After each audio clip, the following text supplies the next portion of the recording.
గౌరవ ముఖ్యమంత్రి నారా చంద్రబాబు నాయుడు గారు విలువలు కూడిన విద్య అందించాలని చెప్పారు. ఆయన నాయకత్వంలో శ్రీ చాగంటి కోటేశ్వరరావు గారిని కేబినెట్ ర్యాంక్ ఇస్తూ సలహాదారుడుగా నియమించారు. చాగంటి కోటేశ్వరరావు గారి గొప్పతనం ఏంటో నేను చెప్పాలి. ఆయన కేబినెట్ ర్యాంక్ అయ్యారు. సలహాదారుడు అంటే ప్రభుత్వమే భవనం ఇవ్వాలి, ఫోన్ ఇవ్వాలి, వాహనం ఇవ్వాలి. ఆయన తీసుకోలేదు. నాకు అవసరం లేదు, నాకు ఇచ్చిన బాధ్యత నేను నిర్వహిస్తానని చెప్పారు.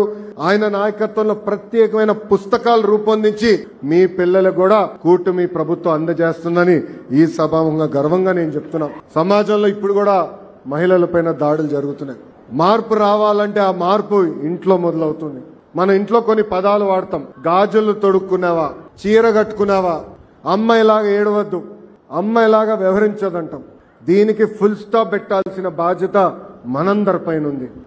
మన ఇంట్లో ఆ పదాలు వాడకూడదు. మీరు చూస్తే first class second class text books లో ఇంటి పనులు చేస్తున్న ఫోటోలు ఉంటాయి. నేను మంత్రి కాకుండా ముందర అన్ని ఫోటోలు ఆడవాళ్ళు చేసే ఉన్నాయి.